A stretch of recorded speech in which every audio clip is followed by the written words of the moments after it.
Enlil, the Annunaki god who wanted to control humanity. In the pantheon of ancient Mesopotamian deities, one figure stands out not for benevolence or creative power, but for authority, control, and the willingness to enforce divine will, regardless of human cost.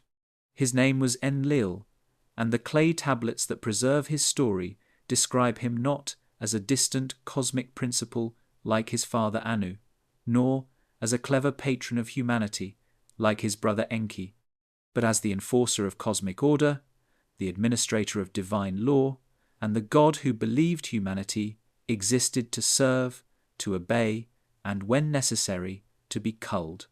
The texts present Enlil as Lord of the Air, King of Heaven and Earth, Father of the Gods, titles that emphasize his supreme authority over the physical world and all who inhabited it. Unlike Enki, who created humanity and taught them the arts of civilization, Enlil is consistently portrayed as viewing humans with suspicion, annoyance, and ultimately murderous intent when their numbers and noise became intolerable. The most famous story involving Enlil is the flood narrative preserved in multiple Mesopotamian texts, where he decides to destroy humanity entirely because their multiplication and activity disturb his peace, where he forces the divine assembly to swear oaths not to warn any humans of the coming catastrophe, and where only Enki's clever defiance allows a single family to survive and repopulate the earth. But the flood is merely the most dramatic expression of Enlil's controlling nature throughout Mesopotamian literature. He appears as the god who establishes laws that restrict human behavior, who punishes cities that displease him with destruction, who grants and revokes kingship according to his judgment, and who maintains cosmic order through force and the constant threat of divine retribution. The relationship between Enlil and humanity is fundamentally hierarchical, and exploitative humans were created to serve the god's needs. Their role is to work and worship, and when they fail to fulfill these functions adequately, or when they become too numerous or too independent, Enlil's response is not guidance or education, but violence and control. Tonight, we examine the ancient texts that describe Enlil's reign over humanity, the conflict between him and Enki over humanity's fate and purpose, and the question of how to interpret these stories as religious mythology explaining humanity's subordinate relationship to divine authority, as symbolic representations of authoritarian government and social control, or as the alternative interpretation suggests, as preserved accounts of an actual being or group who ruled early human civilization with technologies and powers that ancient peoples could only describe in terms of gods and miracles. This is Enlil, the Annunaki god who wanted to control humanity, the Lord of the Storm. Enlil's name in Sumerian is composed of two elements, En meaning Lord and Lil meaning air, wind, or storm. He is thus Lord of the Air or Lord of the Storm, titles that identify him not with the distant heavens like his father Anu, nor with the subterranean waters like his brother Enki, but with the atmosphere, the space between heaven and earth where weather occurs, where air allows life to exist, and where storms demonstrate divine power over human affairs. This identification with the atmosphere gives Enlil unique position in Mesopotamian cosmology. The air is everywhere, surrounding and penetrating all earthly existence. Control of the air means control of weather, the rains that ensure good harvests, or the droughts that bring famine, the gentle breezes that cool, or the violent storms that destroy. The air is also associated with breath and thus with life itself. When Enlil withdraws the air, living things suffocate and die. His domain is not distant like Anu's heaven, or hidden like Enki's underground realm, but immediate, present, and inescapable. The texts consistently portray Enlil as the operational ruler of Earth. While Anu holds supreme theoretical authority and sits in distant judgment, and while Enki possesses wisdom and manages specific domains like water and crafts, Enlil is the one who actually governs the physical world where humans and gods interact. The hymn to Enlil describes his authority in terms that leave no doubt about his supremacy. Enlil, whose command is far-reaching, whose word is holy, the Lord whose pronouncement is unchangeable, who forever decrees destinies, whose lifted eye scans the lands, whose lifted light searches the heart of all the lands. This is not a God who requires worship or prayer to manifest his power. His authority is automatic, his commands are law, and his observation of human affairs is constant and unavoidable. The image of his eye scanning all lands, and his light searching all hearts, suggests surveillance, judgment, and the impossibility of escaping his attention. This is divine authority as totalitarian control, not as benevolent guidance. The text continues, Enlil sits broadly on the white dais, on the lofty dais. He perfects the decrees of power, lordship, and princership. The earth gods bow down in fear before him. The heaven gods humble themselves before him. Even other gods fear and humble themselves before Enlil, establishing him not as first among equals, but as absolute authority, whose power even divine beings cannot challenge. His position on the dais, the seat of judgment and command, emphasizes his role as administrator and judge, rather than creator or nurturer. Enlil's primary temple was at Nippur, located roughly in the center of Sumer, making it the religious capital of Mesopotamian civilization, even when political power was centered elsewhere. The temple was called Ekur, meaning mountain house, and was considered the cosmic axis connecting heaven and earth. Control of Nippur and recognition by Enlil were essential for Mesopotamian kings to claim legitimate authority. Kings who did not receive Enlil's blessing, who did not make appropriate offerings at Nippur, or who offended him could not maintain power. This made Enlil's priesthood extraordinarily powerful as political actors. They could legitimize or delegitimize kings by declaring whether Enlil favored them. They could interpret omens as signs of Enlil's pleasure or displeasure, giving religious justification to political changes. The temple at Nippur became a kind of administrative center for the divine government of Earth, with Enlil as the executive authority implementing cosmic law and managing earthly affairs on behalf of the distant supreme authority, Anu. The texts describe Enlil's role in organizing the physical world. After creation but before human civilization, Enlil separated heaven from earth, which had been pressed together or mixed. He established the atmosphere in the space between them, making habitable environment possible. He organized winds and storms, assigned their directions and purposes. He established the sun and moon in their proper courses, ensuring regular seasons and reliable calendar. He distributed responsibilities to lesser gods, assigning each to manage specific aspects of nature or civilization. This organizational activity establishes Enlil as cosmic administrator, the god who takes raw creation and imposes order, structure, and law. But the order he imposes is hierarchical, and controlling everything has its assigned place and function. Deviation from assigned roles is punished, and the purpose of organization is to create stable, predictable system that serves divine interests. This is not organic order emerging from nature, but imposed order designed to facilitate control.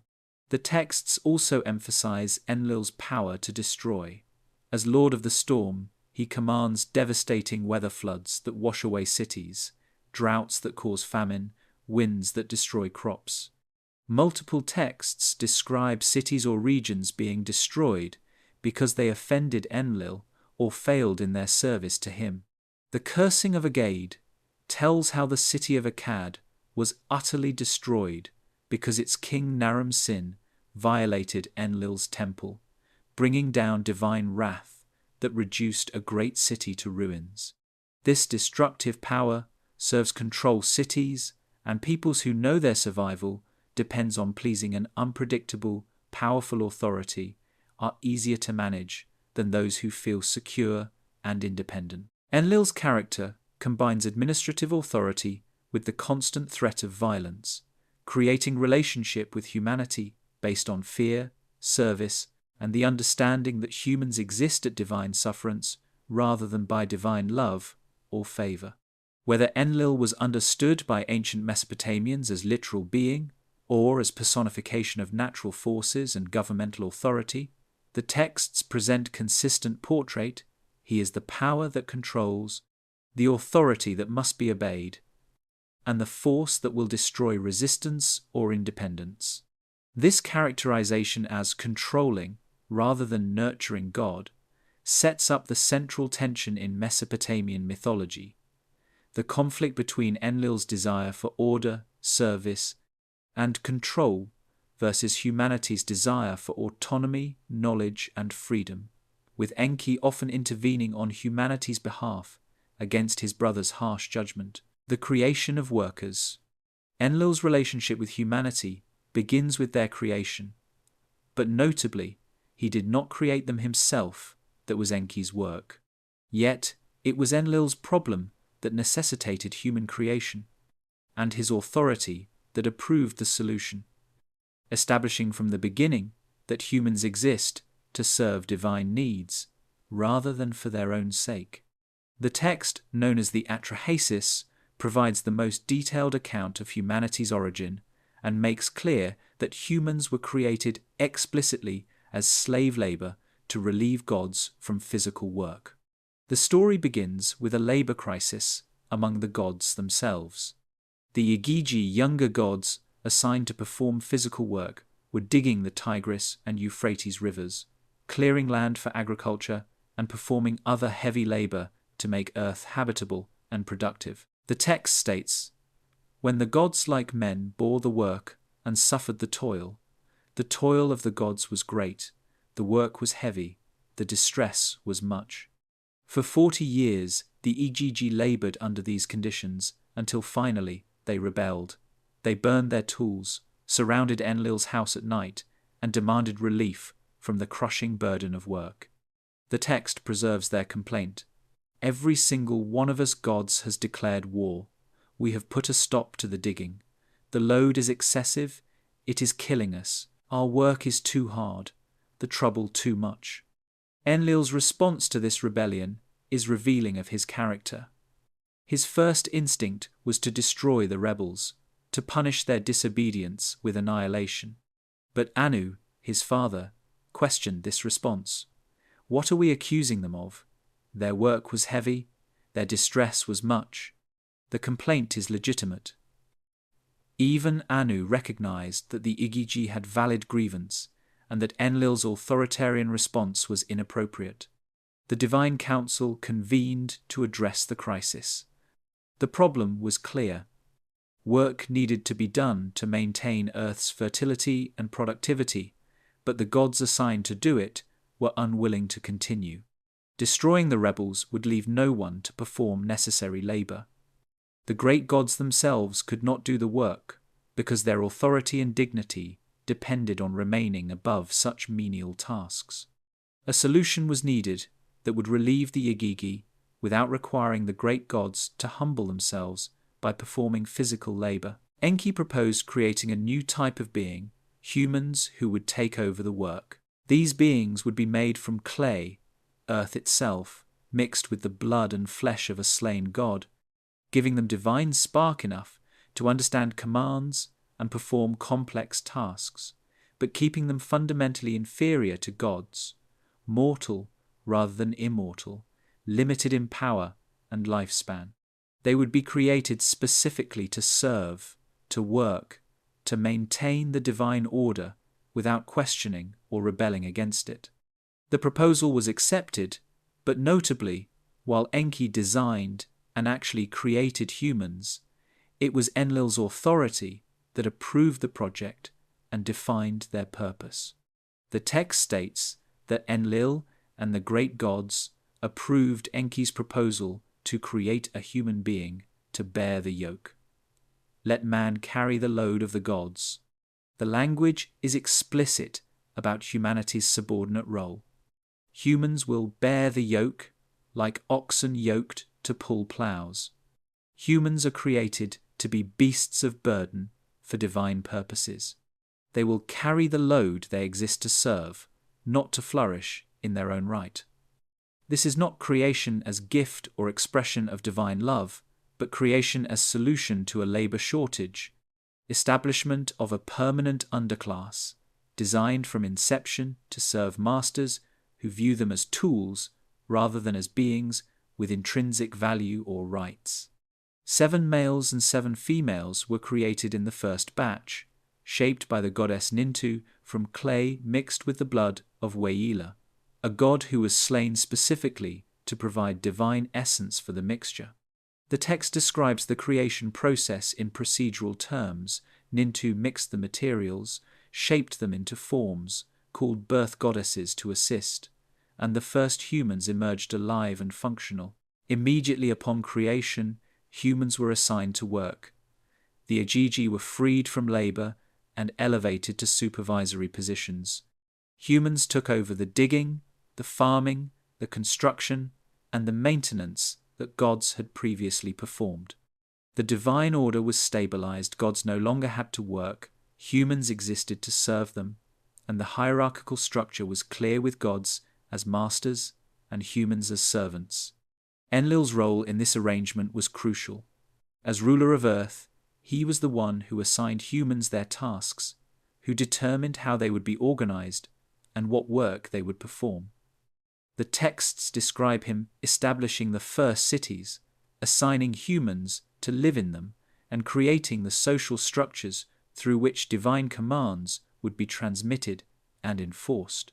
He was not humanity's creator or friend, but their master and overseer, the one who ensured they fulfilled their purpose and remained subservient to divine authority. This origin story is fundamentally different from creation narratives in other traditions. In Genesis, God creates humans in his image and gives them dominion over the earth, a position of authority and responsibility, not slavery. In many indigenous creation stories, humans emerge from the earth or are shaped by creator deities who love them and want them to flourish. But in the Mesopotamian account, particularly as Enlil understood it, humans were created deliberately as inferior beings whose purpose was service, whose existence justified only by their usefulness to gods, and whose proper relationship to divine authority was unquestioning obedience. This sets up the fundamental tension that would define Enlil's relationship with humanity throughout Mesopotamian literature. Humans were created to serve, but they proved to have desires, ambitions, and reproductive capacity that made them increasingly difficult to control. They multiplied beyond divine expectations. They built cities and developed cultures that made them more complex than mere laborers. They accumulated knowledge and capabilities that made them less purely subordinate than their creation intended. And their very success at surviving and multiplying created the crisis that would lead Enlil to decide they should be destroyed, the noise that could not be tolerated.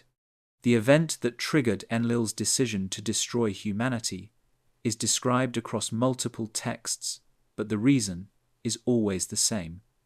Humans became too numerous and too noisy. This might seem like trivial complaint from divine being supposedly capable of cosmic power, but the texts present it as serious offense that justified genocidal response, revealing much about Enlil's character and his view of humanity's proper role.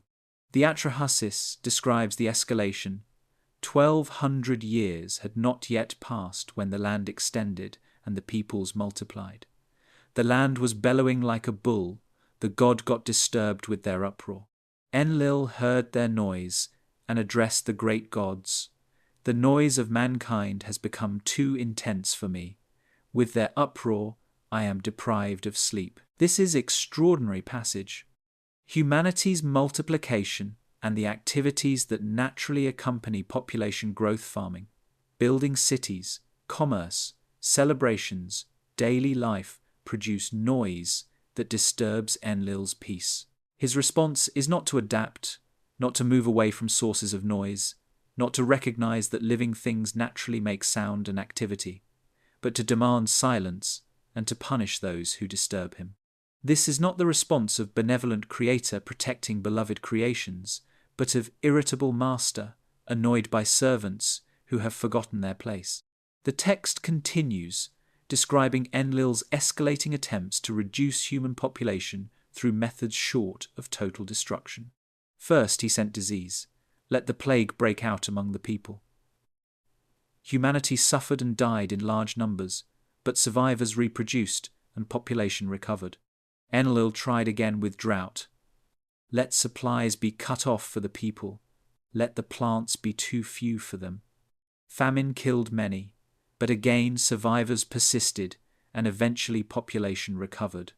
Enlil tried additional methods, sending wild beasts to attack humans, causing crop failures, creating conditions that should have made human civilization collapse. But each time, enough humans survived, and population eventually grew back. The text presents this as frustrating to Enlil. His various attempts to solve the noise problem through limited culling proved inadequate. Humans were more resilient than expected, their reproduction more vigorous, their will to survive stronger than divine attacks could overcome.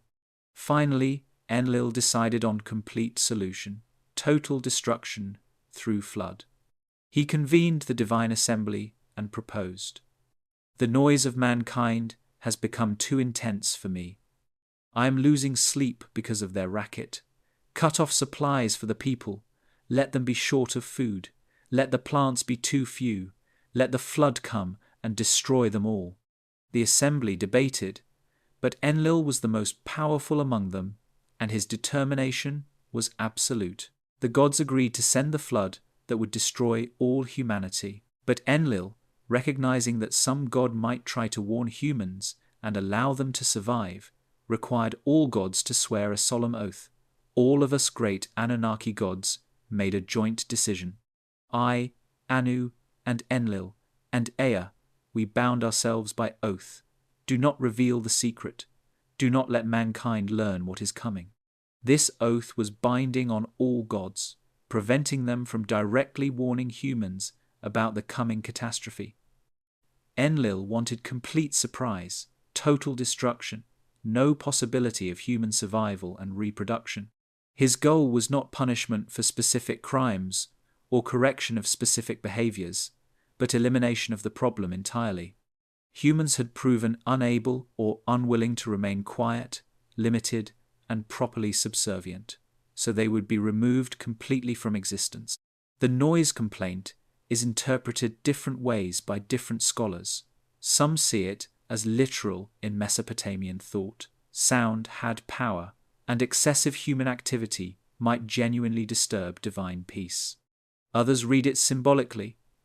Noise represents human independence, civilization building, accumulation of knowledge and power that made them less manageable as servants.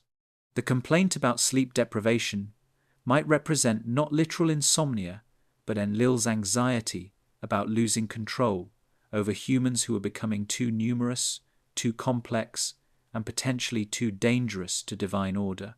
Some alternative researchers interpret the passage more literally if the Annunaki were actual beings rather than gods in the religious sense.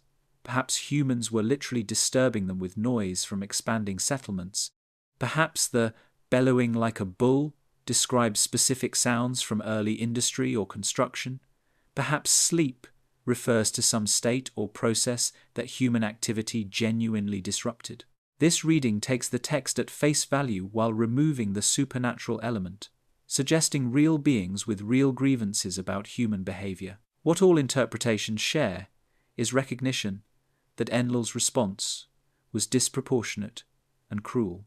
Whether the noise was literal sound or symbolic representation of human independence, whether Enlil was god or ancient ruler, the decision to destroy an entire species because they were too numerous and too active reveals character focused on control, order, and maintaining power rather than on nurturing, teaching, or adapting to circumstances.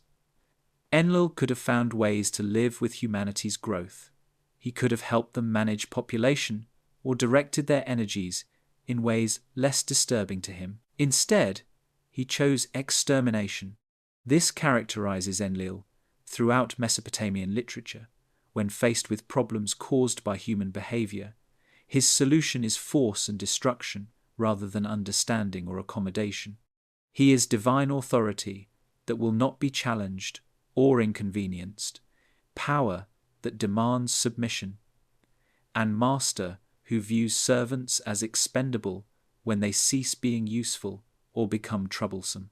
The flood represents this attitude in its most extreme form, and only Enki's defiance, warning Atrahasis despite his oath, allowed humanity to survive Enlil's judgment. The brother who defied. The conflict between Enlil and Enki is central to understanding Mesopotamian mythology and particularly to understanding Enlil's character. These two brothers, both sons of Anu, represent opposing approaches to humanity. Enlil, viewing humans as servants who should remain subordinate and be controlled or eliminated when troublesome. Enki viewing them as creations worthy of protection, capable of development, and deserving of knowledge and autonomy. Their conflict defines much of Mesopotamian religious narrative. Enki's relationship to humanity was fundamentally different from Enlil's from the beginning. Enki was the one who designed humans, who mixed the clay and divine blood, who gave them form and function. He was humanity's creator in the most direct sense, and texts suggest he took pride in his creation and felt protective toward them. Where Enlil saw workers and servants, Enki saw beings with potential, capable of learning, worthy of cultivation. The Eridu Genesis and other texts describe how Enki taught humanity the arts of civilization, agriculture, animal husbandry, writing, mathematics, the crafts. He gave humans the knowledge they needed not just to survive, but to flourish, to build cities, to create culture. This generosity with knowledge directly contradicted Enlil's desire to keep humans simple, limited, and focused only on serving divine needs. Every piece of knowledge Enki shared made humans more capable, more independent, and less purely subordinate, exactly what Enlil wanted to prevent. When Enlil decided to destroy humanity with the flood, Enki faced a moral and legal dilemma. He disagreed with the decision, believed humanity deserved to survive, and wanted to save them. But he had sworn oath, with other gods, not to warn any human about the coming catastrophe.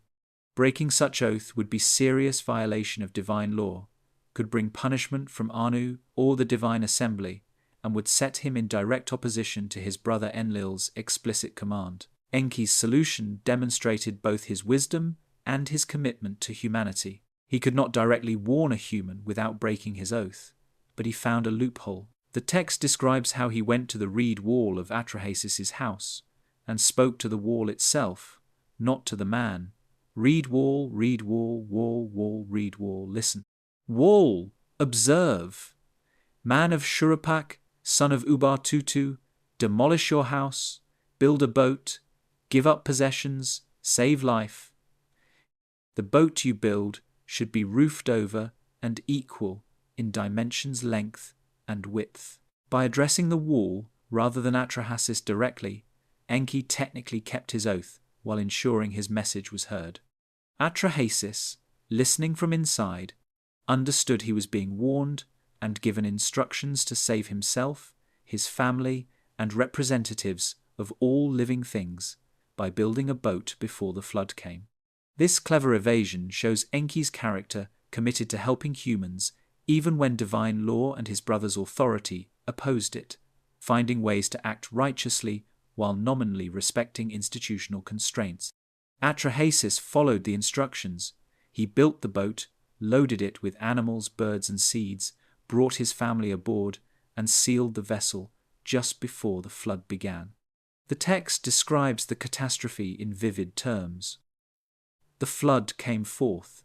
Its power came upon the peoples like a battle. One person did not see another. They could not recognize each other in the catastrophe. The deluge bellowed like a bull. The wind shrieked like an eagle.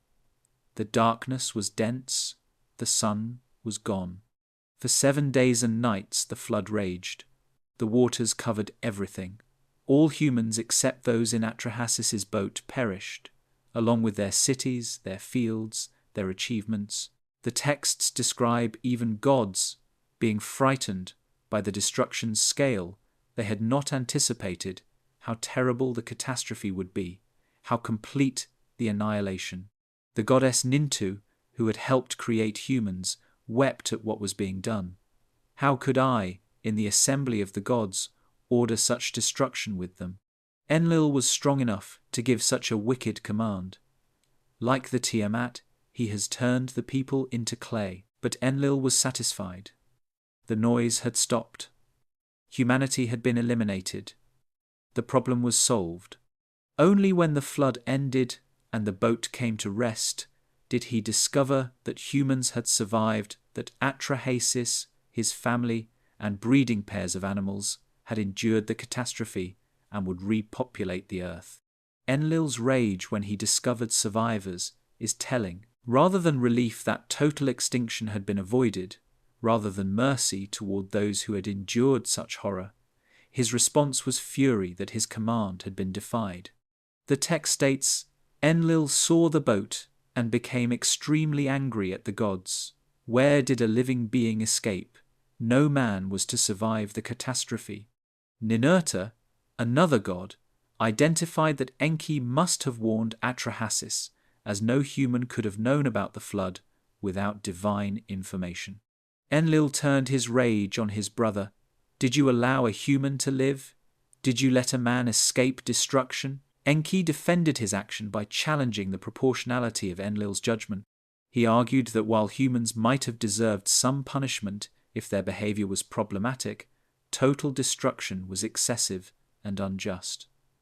It is indeed your counsel that has been violated, but I did not reveal the secret. I only made the wise man see a dream, and in that way he learned the secret of the gods. This was not quite accurate. Enki had spoken to the wall, not showed Atrahasis a dream, but it was effective argument because it shifted focus from whether humans were warned to whether total destruction was appropriate punishment. Enki continued, Punish the wrongdoer for his wrong, the transgressor for his transgression, but do not be too tight-fisted, lest he be snapped. Do not be too lenient, lest he transgress again. Instead of your imposing a flood, let wild beasts rise up and diminish the people.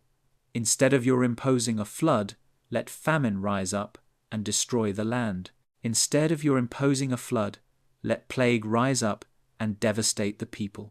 This speech made practical and moral arguments. Practically, total destruction means losing the entire workforce.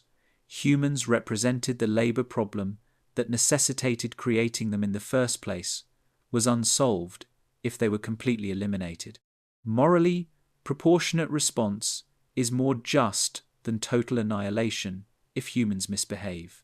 Specific punishments that allow survivors and reformation are better than genocide. Enki was arguing for balanced, measured response rather than Enlil's scorched earth approach to population management. The divine assembly accepted Enki's argument, and a compromise was reached. Humanity would be allowed to continue, but with new restrictions designed to prevent population from growing too large again.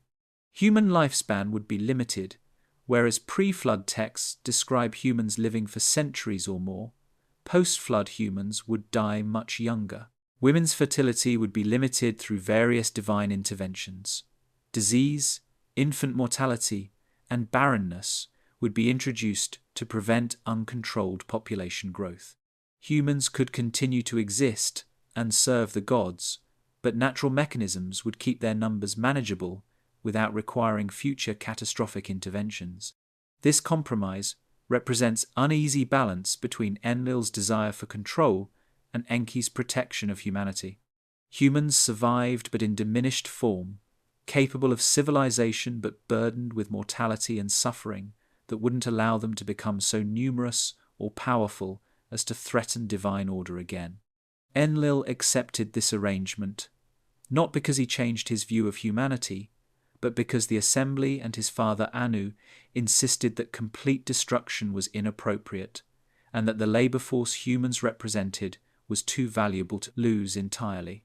The conflict between Enlil and Enki continued throughout Mesopotamian mythology, with Enki repeatedly intervening to help humans when Enlil's harsh judgments threatened them.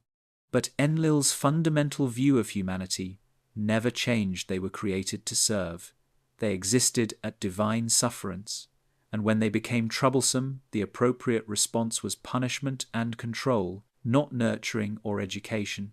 The fact that he was sometimes overruled by the divine assembly or outmaneuvered by Enki didn't alter his belief that humanity's proper role was subordination, and that rebellion or independence warranted destruction. The control of knowledge.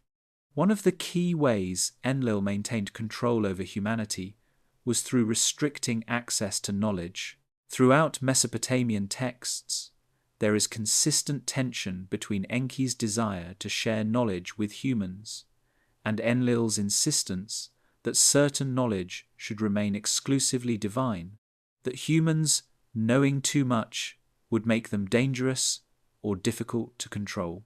The texts describe various types of knowledge that gods possessed, but that humans originally lacked.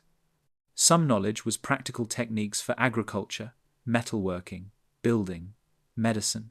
Other knowledge was esoteric understanding of astronomy, mathematics, divination, magic. Still other knowledge was cosmic, the true nature of gods, the structure of the universe, the mechanisms by which divine power operated. Enki is consistently portrayed as generous with knowledge. The text Inanna and Enki describes how Enki possessed the divine principles or cosmic laws that governed reality, and how Inanna tricked him into giving her many of these principles to bring to her city, Uruk.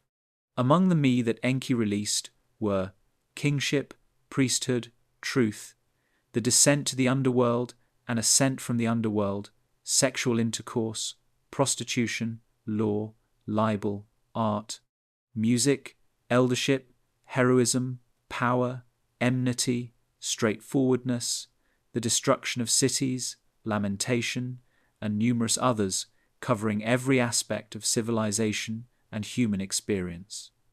The list reveals that Enki understood civilization required not just practical skills, but social institutions, emotional experiences, even negative aspects like conflict and sorrow. He gave humanity the complete package of what makes human life human, not just the minimum necessary for them to function as workers. This generosity made human civilization possible, but also made humans complex, independent, and capable of actions gods might not approve. Enlil's view of human knowledge was much more restrictive. He believed humans should know only what was necessary for them to perform their designated functions.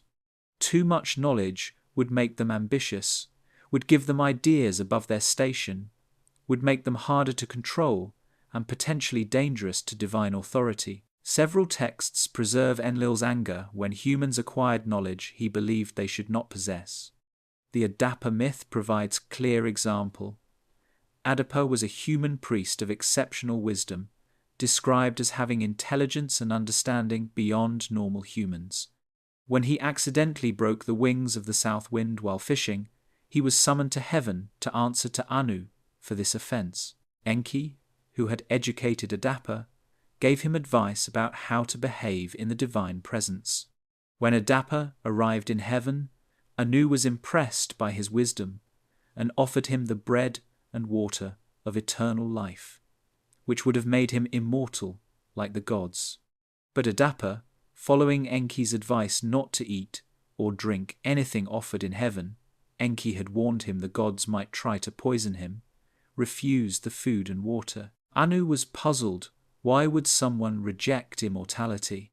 When he discovered Enki had advised Adapa to refuse, he sent the human back to earth still mortal, but with the distinction of having been offered godhood, and declined it. Different interpretations exist for this story. Some see it as tragic. Adapa could have become immortal, but was tricked by Enki's bad advice. Others see it as revealing tension between gods about how much humans should be elevated. Perhaps Enki's advice was designed to ensure Adapa remained mortal, because making him fully divine would cross boundaries that would anger Enlil. What's clear is that Adapa's exceptional knowledge brought him to divine attention, and that the question of whether humans could or should transcend mortality was contested among gods. The Epic of Gilgamesh contains similar themes. Gilgamesh, semi-divine king of Uruk, possessed great wisdom and power. His quest for immortality, after the death of his companion Enkidu, brought him to Utnapishtim, the Akkadian name for Atrahasis, the flood survivor, whom gods had granted eternal life. Utnapishtim explained that immortality was given to him as reward for surviving the flood, and that Gilgamesh could not achieve it because the gods had decreed humans should remain mortal. Knowledge of the secret of eternal life existed, but humans were not permitted to possess it. Gilgamesh learned of a plant that could restore youth, but when he stopped to bathe, a serpent stole it. The text presents this as inevitable. Humans could not permanently keep what gods had decided they should not have.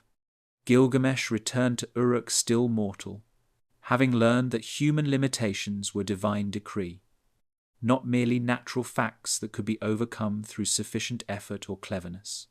These stories share common theme. Humans can acquire exceptional knowledge or capabilities through divine teaching, Enki, or through exceptional effort, Gilgamesh.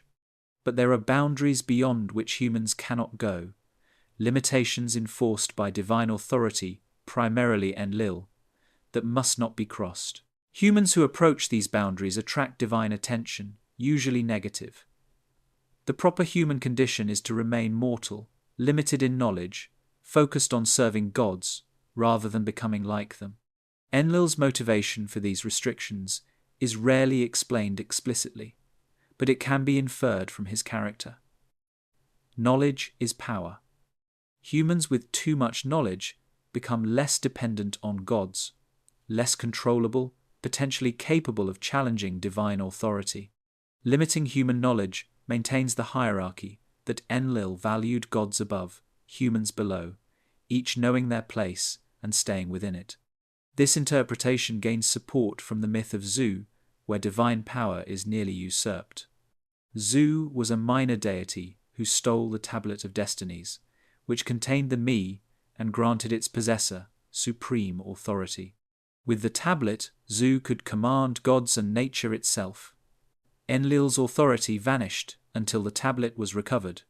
The story demonstrates that knowledge, encoded in the tablet, was the true source of power, and that whoever possessed it could rule regardless of their original status.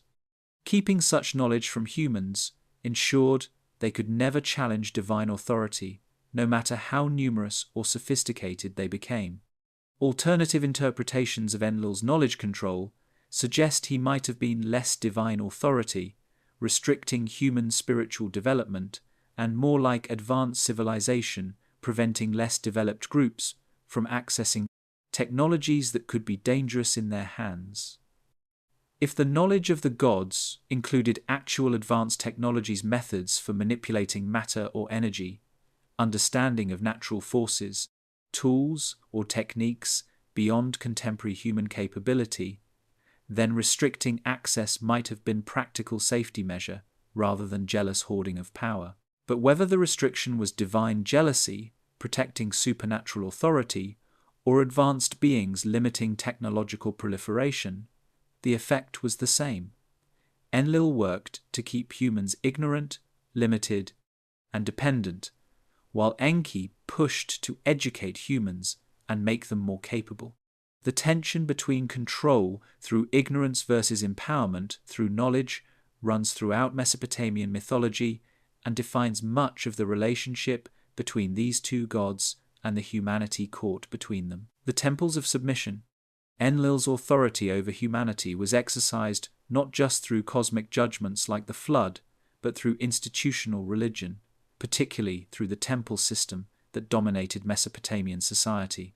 The temples were not primarily places of worship in the modern sense, but administrative centers through which divine commands were transmitted, through which human labor and resources were extracted, and through which social order was maintained according to divine specifications. The Ekur at Nippur was the central temple, Enlil's earthly residence, and the administrative capital of the divine government. All Mesopotamian kings, regardless of which city-state they ruled, had to make pilgrimage to Nippur, make offerings to Enlil, and receive his blessing to legitimize their authority. A king who failed to honor Enlil at Nippur, or who offended him through improper behavior, could not maintain power. Other cities would not acknowledge his authority, his own people might rebel, and his kingdom would face disasters interpreted as signs of Enlil's displeasure. This gave Enlil's priesthood enormous political power. They could declare whether Enlil favored or opposed a particular king. They could interpret omens as signs of divine approval or condemnation. They could grant or withhold the legitimacy that kings needed to rule effectively. This was not democratic accountability, but control through religious authority. The priesthood, claiming to speak for Enlil, could make or break political leaders. The temples also functioned as economic centers. Citizens brought offerings to the gods, grain, meat, crafted goods, precious materials. These offerings were presented as voluntary expressions of devotion, but in practice they were mandatory taxes enforced by religious obligation and social pressure. A city or individual that failed to make appropriate offerings to Enlil faced accusations of impiety and risked divine punishment, creating powerful incentive for compliance. The offerings supported temple staff priests, scribes, craftsmen, guards who administered the temple's extensive operations. But the surplus accumulated as temple wealth, stored in granaries and treasuries, loaned out at interest, used to fund construction projects and military campaigns. The temples became the wealthiest institutions in Mesopotamian society, and their wealth derived from labor and resources extracted from the population in the name of serving gods. This economic function served Enlil's interests in multiple ways. It kept population working. Humans had to produce surplus beyond their own needs to fulfill religious obligations. It prevented accumulation of independent wealth. Excess resources went to temples rather than staying with producers. It funded the institutional structure through which divine authority was exercised and maintained. The temple system was a mechanism of control disguised as religious devotion, ensuring human labor benefited divine authorities or their earthly representatives rather than human flourishing. The texts describe elaborate rituals performed at temples to maintain divine favor. Daily offerings were made to ensure Enlil remained pleased. Special festivals marked agricultural seasons, astronomical events, and historical commemorations. Kings performed prescribed rituals to renew their authority annually. All these practices reinforced dependence on temples and recognition of divine authority as foundation of social order. The architecture of temples reflected their function as places of submission and control. Temples were built as artificial mountains, ziggurats, rising above flat Mesopotamian plains, with temple shrines at their summits. This elevation physically manifested the hierarchy: gods above, humans below. To approach the god, one had to climb, to ascend from human realm toward divine realm, to acknowledge through physical effort the distance between divine and human status. Access to temple interiors was restricted. Ordinary people could not enter the sacred spaces where divine images resided and where priesthood performed rituals.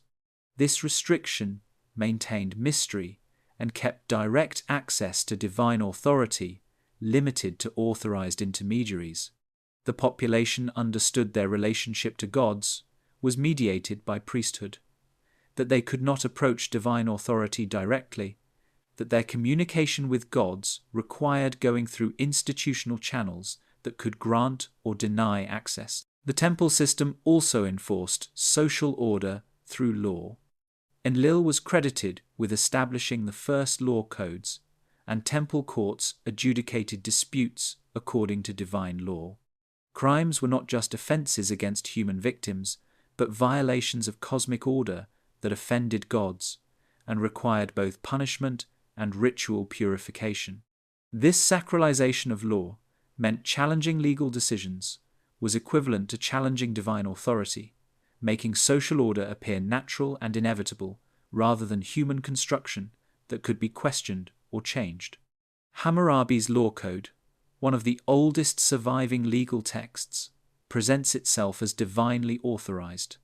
The prologue describes how the gods, particularly Anu and Enlil, chose Hammurabi to promote the welfare of the people, to cause justice to prevail in the land, to destroy the wicked and the evil, to prevent the strong from oppressing the weak. The laws themselves are presented not as Hammurabi's inventions, but as his faithful recording of divine principles that Shamash, god of justice, revealed to him. This divine authorization of law served Enlil's interest in control. If laws are human inventions, they can be changed when humans decide to change them. But if laws are divine decrees, challenging them is blasphemy. Changing them is impossible without divine approval, and enforcement is not just political necessity, but religious obligation. The temple system, by sacralizing law, made social order appear inevitable and unchangeable, exactly the kind of stable, hierarchical control Enlil valued. Alternative interpretations of the temple system suggest it might have been less about supernatural divine authority and more about social control by ruling elite using religion to legitimize their power. If Enlil represented not a god, but ruling authorities, either foreign occupiers or indigenous aristocracy, then temples would be administrative centers of actual government, and divine commands would be orders from rulers using religious language to demand obedience. In this reading, the elaborate rituals, the restricted access, the economic extraction, the legal enforcement, all the mechanisms through which temples maintained control were standard tools of authoritarian government dressed in religious garb. Enlil's character, as controlling, demanding, punishing god, would reflect actual characteristics of rulers who used him as their excuse and justification for treating population as subjects to be managed rather than as citizens with rights and autonomy. But whether Enlil was supernatural being, human rulers using religious authority, or mythological personification of governmental power, the temple system that invoked his authority functioned as mechanism for extraction and control. Humans worked, produced surplus, submitted to authority, and accepted their subordinate position in cosmic hierarchy that temples both represented and enforced. The system persisted for millennia precisely because it effectively channeled human labor and loyalty toward maintaining structures that benefited those at the top while keeping masses subordinate, obedient, and convinced their submission served divine purposes they could not question without risking their immortal souls or facing earthly punishment for impiety. The question of interpretation. How should we understand Enlil and the texts that describe him? This question has generated different answers depending on whether interpreters approach the material as religious mythology, as historical allegory, or as alternative researchers sometimes suggest, as garbled but essentially accurate accounts of actual beings and events. The traditional religious interpretation treats Enlil as God, in the full theological sense, supernatural being, with cosmic powers, creator and ruler of the physical world, object of worship and religious devotion. In this view, the texts are religious documents that express Mesopotamian theology, values, and understanding of divine human relationships. Enlil's harsh characterization reflects genuine Mesopotamian religious belief that gods were powerful, demanding, and potentially dangerous, that piety required submission, that divine authority could not be questioned, and that humans existed to serve divine purposes. This interpretation finds Enlil's character disturbing but theologically intelligible. Ancient religions often portrayed gods as capricious, demanding, and willing to punish humans severely for offending them. The flood story appears in modified form in Genesis, suggesting Mesopotamian influence on Hebrew theology. The idea that humans exist to serve gods appears in many ancient religions. Enlil's character, while harsh by modern standards, was not unusual for Bronze Age deities who demanded service, punished disobedience, and made no pretense of universal love or mercy. The allegorical interpretation treats Enlil as personification of natural forces or social institutions rather than as literal being. In this view, Enlil represents storms and weather-destructive forces of nature that ancient peoples couldn't control and that could destroy their crops, cities, and lives without warning or mercy. The flood story would be mythologized memory of actual catastrophic flooding that destroyed Mesopotamian settlements, attributed to divine anger because ancient peoples understood disasters as punishment for offending powerful forces. Alternatively, Enlil might represent governmental authority, the state's power to command obedience, extract resources, enforce laws, and punish resistance. His character would reflect how ancient peoples experienced government as arbitrary, controlling, demanding, and willing to use violence to maintain order and extract compliance. The conflict with Enki would represent tension between authoritarian control and benevolent governance, between rulers who see subjects as resources to be exploited and those who see people as worthy of protection and development. This allegorical reading treats the texts as political and social commentary, disguised as religious mythology. Enlil's decision to flood the world, because humans were too numerous and noisy, would be criticism of rulers who respond to population growth and social complexity with violence rather than adaptation. Enki's protection of humanity would represent advocacy for compassionate, wise governance that works with human nature rather than trying to suppress it. The alternative interpretation, popular in certain research communities, treats the texts as essentially historical despite their supernatural language. In this view, the Annunaki were actual beings, whether advanced extraterrestrials, survivors of lost advanced human civilization, or some other category, who ruled early Mesopotamian civilization and who were remembered as gods by later generations who no longer understood their true nature. Enlil, in this interpretation, might have been actual ruler or ruling group whose policies toward early humans were controlling and exploitative. The noise complaint might describe actual disruption caused by expanding human settlements, perhaps industrial activity, perhaps population density in areas where rulers preferred quiet, perhaps social unrest that threatened ruling authorities. The flood might be historical catastrophe, whether natural disaster that rulers either caused or failed to prevent, or deliberate genocide using technological means ancient peoples described as divine wrath because they had no other framework for understanding what occurred. This interpretation treats the conflict between Enlil and Enki as political split between factions with different views on how to manage human populations. One faction, Enlil, favoring strict control and population reduction, Another faction, Enki, advocating development of human capabilities and opposition to genocide. The supernatural elements would be later mythological overlay on historical events, or alternatively, descriptions of advanced technologies that seemed like magic to ancient observers. Mainstream scholars largely reject this alternative interpretation as speculation unsupported by evidence. The texts show clear characteristics of mythology divine beings with supernatural powers, cosmic battles that remake the universe, interventions that violate natural law. The progression from Sumerian to Babylonian to Assyrian versions shows literary evolution typical of transmitted mythology, not preservation of historical memory. The absence of any archaeological or textual evidence for advanced non-human beings in ancient Mesopotamia argues strongly against treating the texts as historical documents in any conventional sense.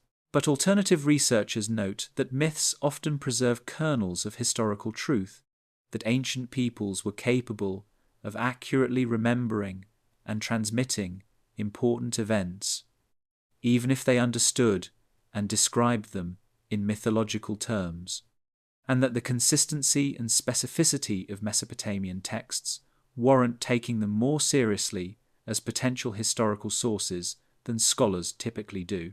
The interpretive question ultimately cannot be definitively resolved because we lack independent evidence that would decisively confirm or refute any interpretation.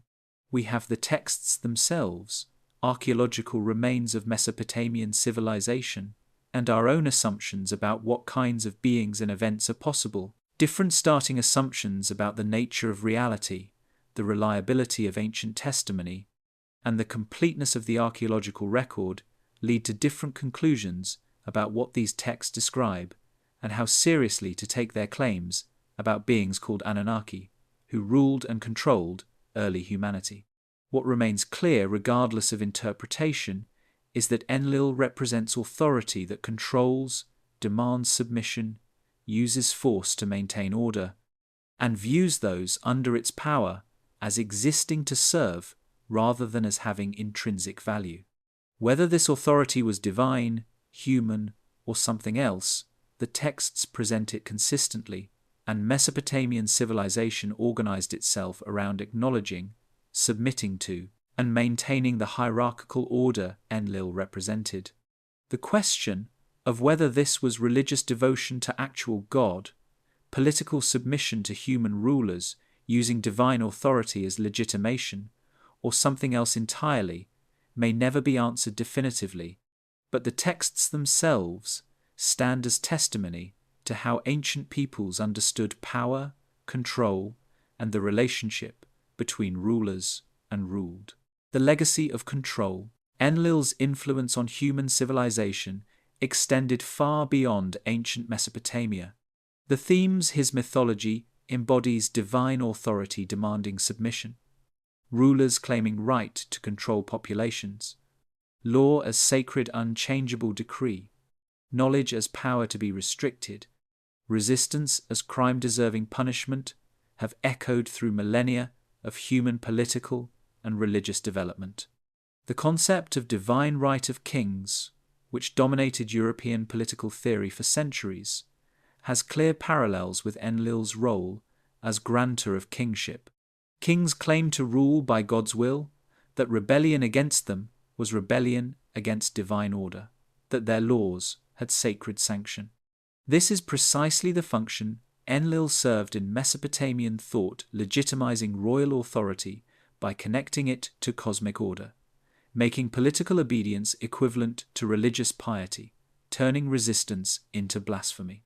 The use of religion to enforce social control has similarly long history, influenced by patterns established in Mesopotamian civilization. Temples as centers of power, priesthoods as political actors, religious obligation as mechanism for extracting labor and resources, law as divine decree that cannot be questioned. All these appeared in Mesopotamian temple system that served Enlil's authority and reappeared in later civilizations from ancient Egypt to medieval Europe to modern theocracies. The tension between Enlil and Enki has parallels in later religious and political conflicts, between authoritarian control and human development, between rulers who see populations as resources to manage and those who see people as worthy of protection and empowerment, between systems that maintain order through force and fear versus those that encourage growth and autonomy. Some historians see monotheistic development as partly reaction against gods like Enlil.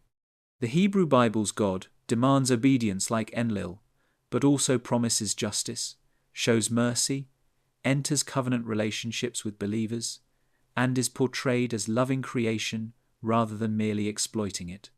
The evolution from harsh Old Testament deity to loving New Testament Father might reflect theological movement away from Enlil-like characterization toward more benevolent divine-human relationship. But others note that monotheistic traditions retained many elements of Enlil's character God as absolute authority who cannot be questioned, law as divine decree that must be obeyed, punishment for disobedience, floods and plagues as tools of divine judgment. The monotheistic God may be portrayed as more just and merciful than Enlil, but the fundamental structure of cosmic hierarchy with humans obligated to submit to divine will remains similar. In modern context, Enlil's mythology raises questions about authority, control, and the proper relationship between rulers and ruled. Should humans accept submission to powerful authorities as natural and inevitable, or should we question and resist control, seeking autonomy and self-determination even when authority claims divine sanction? Should knowledge be restricted by those in power to maintain order? Or should all knowledge be available to everyone, regardless of how it might disrupt existing power structures? These questions animate contemporary political debates about government power, surveillance, restrictions on information and technology, and the balance between security, order, and freedom, privacy. Enlil's approach control through force, restriction of knowledge, maintenance of hierarchy, punishment of resistance, remains attractive to authoritarian mindset that values order above all else. The opposing approach empowerment, education, autonomy, tolerance of diversity, and dissent reflects values Enki represented in opposing his brother. Alternative researchers sometimes see Enlil's legacy in more sinister terms. If the Annunaki were actual rulers rather than gods, and if Enlil represented faction favoring human population control, knowledge restriction, and exploitation of human labor, then his influence might persist through institutions and power structures that continue these policies. The noise that disturbed Enlil human population growth, complexity, independence, remains concern for those who seek to control large populations. The methods Enlil employed, disease, famine, catastrophe, might find modern equivalent in population control measures, suppression of knowledge, and maintenance of systems that keep masses subordinate to elite minorities. This conspiracy-oriented interpretation is rejected by mainstream historians as unsubstantiated and as projecting modern concerns onto ancient mythology, but it demonstrates how Enlil's character continues to resonate and provoke questions about the relationship between power and humanity, between those who rule and those who are ruled, and about whether the authorities we're told to obey are benevolent protectors or controlling exploiters. Whatever Enlil was god, myth, historical ruler, or something else, the texts that preserve his story present consistent portrait. He wanted control, demanded submission, restricted knowledge, punished independence, and viewed humanity as existing to serve rather than to flourish. This characterization has made him fascinating and troubling across millennia, embodying questions about authority that every generation must answer. Whom should we obey? What kind of order is worth maintaining? And whether submission to powerful forces is wisdom that ensures survival or cowardice that enables exploitation. The answers vary. But the questions Enlil's mythology raises remain as urgent now as they were when Sumerian scribes first recorded the story of the god who wanted to control humanity and the brother who refused to let him succeed completely. The cities he destroyed. Beyond the global catastrophe of the flood, Mesopotamian texts record numerous occasions when Enlil targeted specific cities or regions for destruction when they offended him or failed to properly submit to his authority. These accounts demonstrate that Enlil's controlling nature extended to punishing any sign of independence, rebellion, or insufficient devotion, making him a god who ruled through fear as much as through legitimate authority. The text known as the Cursing of Agade provides the most detailed account of Enlil destroying a city that displeased him. Agade, or Akkad, was the capital of the Akkadian Empire under Sargon and his successors, representing the first attempt to unite all of Mesopotamia under single rule. The city was powerful, wealthy, and for a time appeared to have Enlil's favor. The text describes Agade's prosperity. In those days, the dwellings of Agade were filled with gold, its bright shining houses were filled with silver. Copper, tin, and blocks of lapis lazuli were regularly delivered to its warehouses. But King Naram-Sin, Sargon's grandson, committed an act of extreme impiety. When he consulted omens about a military campaign and received unfavorable signs, he ignored the gods' warnings and proceeded anyway. Worse, when the gods continued to oppose him through bad omens, he attacked Enlil's temple at Nippur, the most sacred site in Mesopotamia, desecrating it and demonstrating his belief that royal power superseded divine authority. Enlil's response was swift and total. The text describes how he withdrew his favor from Agade and decreed the city's destruction. Enlil brought out of the Eker the storm, and its howling filled the wide heavens. He brought out the earthquaking storm, and its voice boomed across the land. He brought out the storm that silences the people. He brought out the Gutians from the mountains. The storm is both literal catastrophic weather that destroys agriculture and infrastructure and metaphorical Enlil, unleashing the Gutians, a mountain people who invaded and conquered the Akkadian Empire. The text describes how every element of civilization collapsed. No one could oppose the destruction that the storm brought. The great agricultural tracts produced no grain. The broad orchards produced neither honey nor wine. The thick morning clouds brought no rain. The fish were submerged in the deep. The birds flew away in the sky. The city itself was destroyed so thoroughly that its location was forgotten for millennia. Its walls were breached, its gates were broken. The city that once ruled became heaps and ruins. Archaeological evidence confirms that Agade was abandoned and never reoccupied. It disappeared from history so completely that modern archaeologists have not definitively identified its location. This total erasure demonstrates the effectiveness of Enlil's punishment and serves as warning to any who might consider defying divine authority.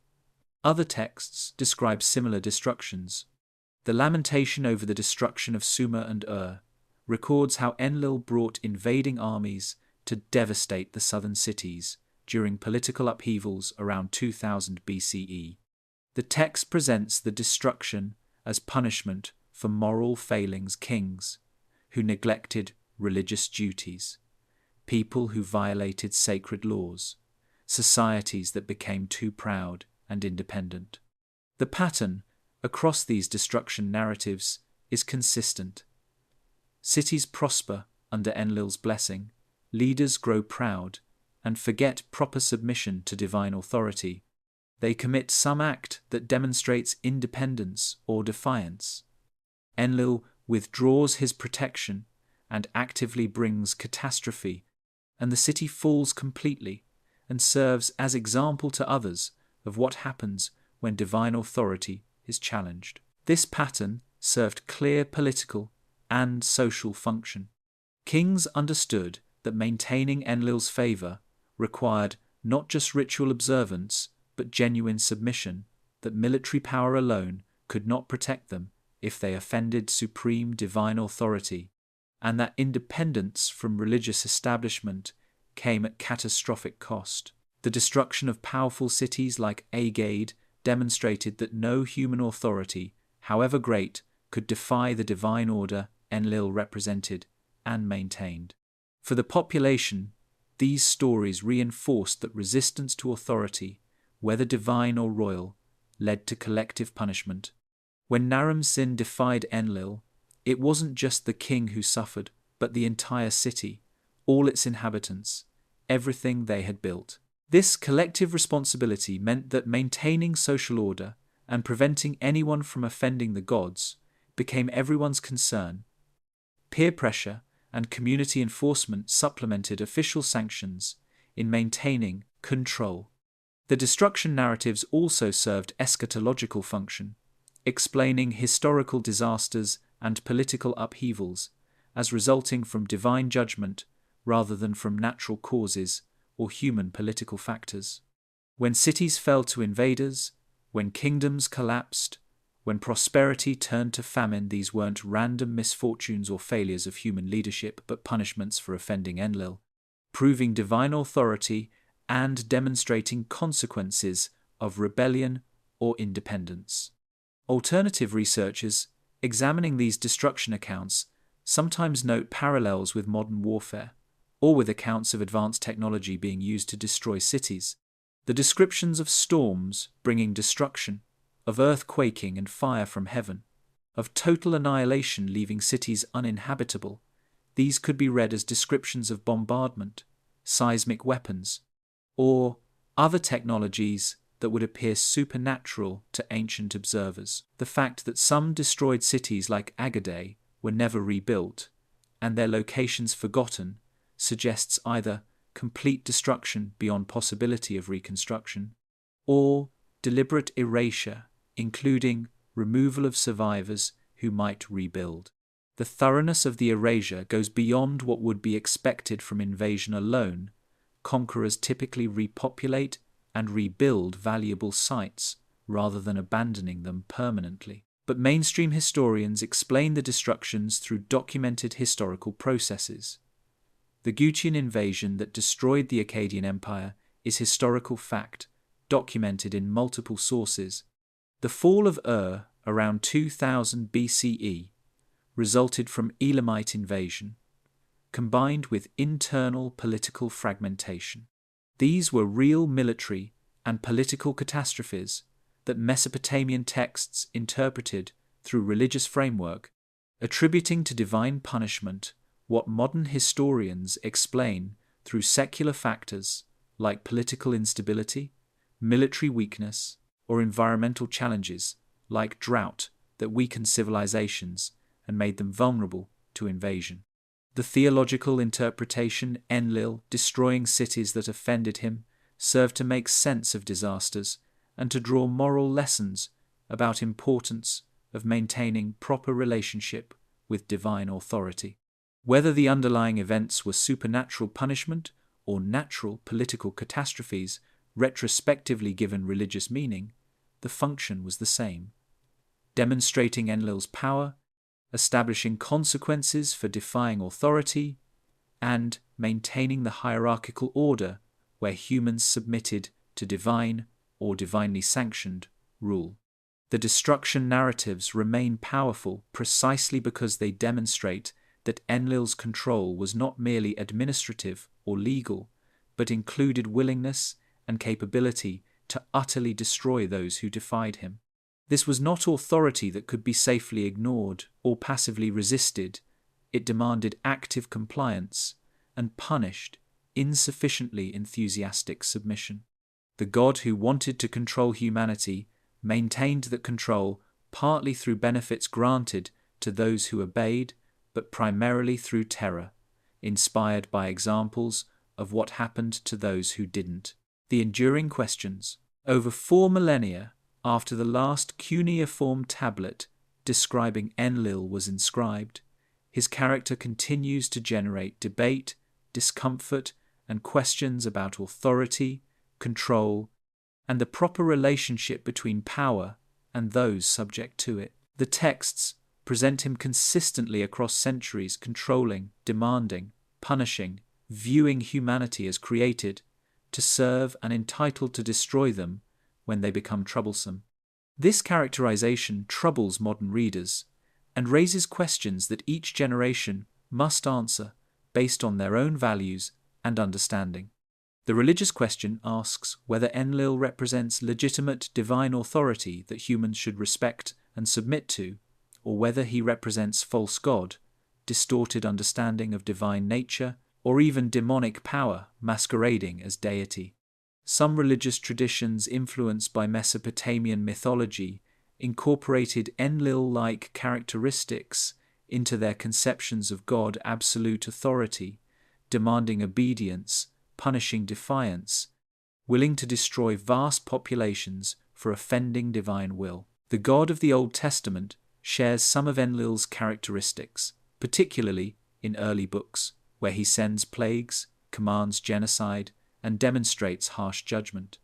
But other religious traditions rejected this characterization, insisting true divine nature emphasizes love, mercy, and desire for human flourishing rather than for human submission and service.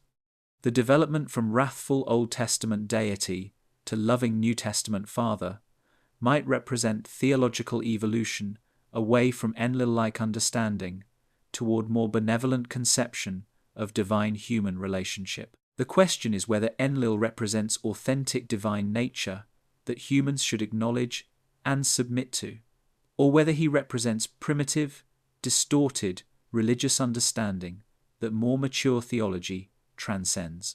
The political question asks whether authority structures that follow Enlil's pattern, demanding submission, restricting knowledge, punishing independence, maintaining order through fear, are necessary for stable civilization, or whether they represent oppressive systems that should be questioned and resisted. Throughout history, rulers have claimed divine right, have insisted their authority derives from sources beyond human judgment, and have demanded obedience backed by threat of violence. Enlil's mythology provides ancient template for this kind of authoritarian rule, but political development has also produced alternatives: democracy, human rights, rule of law, accountability of leaders to populations that reject the hierarchical model Enlil embodied. The question is whether Enlil-style authority represents necessary structure for organizing complex societies, or whether it represents oppressive system that modern political evolution has rightly moved beyond, even if it cannot be completely eliminated. The historical question asks what Enlil actually was: genuine deity, personification of natural forces or governmental authority, mythological character expressing cultural values, or, as alternative researchers suggest, actual being or ruling faction whose nature has been obscured by mythological overlay. The answer to this question affects how we interpret the texts and what lessons we draw from them. If Enlil was literal God with supernatural powers, then the texts are religious documents teaching proper relationship with divine authority. If he was personification of storms or government, then texts are allegorical, expressing truths about nature or society in mythological language. If he was actual ruler, using religious authority to legitimize control, then texts preserve distorted historical memory that can be recovered by reading critically. Each interpretation suggests different conclusions about what the mythology means and whether it has continuing relevance. The ethical question asks whether creating beings explicitly for service, viewing their multiplication as problem, responding to their growth and activity with violence, and restricting their knowledge to maintain control are morally acceptable behaviors from any authority, divine, human, or otherwise. Modern ethical frameworks emphasizing human dignity, inherent rights, and intrinsic value of persons provide basis for judging Enlil's treatment of humanity as morally wrong, regardless of his nature or power. But ethical frameworks themselves can be questioned. Perhaps human-centered ethics are themselves form of rebellion against legitimate cosmic hierarchy. Perhaps claims of inherent human dignity are pretensions that ignore reality of power relationships. Perhaps modern ethics represent Enki's influence in ongoing conflict with Enlil's principle of order through control. The question is whether we judge Enlil by human ethical standards, or whether we acknowledge some standards, transcend human preferences, and might validate authority structures humans find oppressive. The practical question asks what lessons contemporary civilization should draw from Enlil's mythology. Should we see warning against authoritarian systems that view populations as resources to manage? Should we learn importance of questioning authority and supporting those who, like Enki, oppose destructive exercises of power? Should we recognize patterns of control and knowledge restriction that continue in modern institutions claiming legitimate authority? Or alternatively, should we recognize value in order, in hierarchy, in restrictions on knowledge and population that prevent chaos and maintain stable civilization? Should we appreciate that authority, however harsh, prevented anarchy? Should we acknowledge that Enki's defiance, while sympathetic, threatened collapse of divine order, and might not have been noble rebellion, but dangerous recklessness? These questions have no universally accepted answers. They touch fundamental disagreements about human nature, about legitimate authority, about whether order or freedom should take precedence when they conflict, and about how to balance individual autonomy against collective needs. Enlil's mythology provides framework for examining these questions, but doesn't resolve them. Readers sympathetic to authority find validation for hierarchical control, while those valuing freedom find vindication of resistance against oppressive power. What remains undeniable is that Enlil represents a specific type of authority, controlling, demanding, punishing, viewing subordinates as existing to serve rather than having inherent worth, and that this type of authority has appeared throughout human history in forms both religious and secular. Whether this represents necessary component of civilization that cannot be eliminated, distortion of proper authority that should be corrected, or fundamental evil that must be completely opposed, depends ultimately on values and assumptions each person brings to the question. The texts describing Enlil stand as testimony to how ancient peoples understood power, control, and submission. Whether we read them as religious teaching, political allegory, historical memory, or something else, they preserve a vision of authority that demanded absolute submission, that punished independence and resistance, that viewed humanity as created to serve and as legitimately destroyed when they failed to fulfill that purpose. The vision troubles many modern readers, resonates with others, and continues to provoke questions about the nature of authority, and whether the ancient god who wanted to control humanity represents forces that still seek control today, whether in temples claiming religious authority, in governments claiming legitimate power, or in structures of civilization itself that shape and restrict human possibilities in ways we accept as natural, but that might be imposed by powers whose interests differ from our flourishing. Enlil's story, preserved in clay and transmitted across millennia, remains relevant precisely because the questions it raises about power, control, submission, resistance, and the proper relationship between rulers and ruled are questions every society must answer, and that every generation must answer anew based on their own experiences, values, and vision of what human existence should be. The God who wanted to control humanity may be ancient mythology, but the impulse he represents remains current, and the conflict between his harsh control and Enki's protective intervention continues in every institution claiming authority over human lives and every individual deciding whether to submit, resist, or seek some accommodation between order and freedom.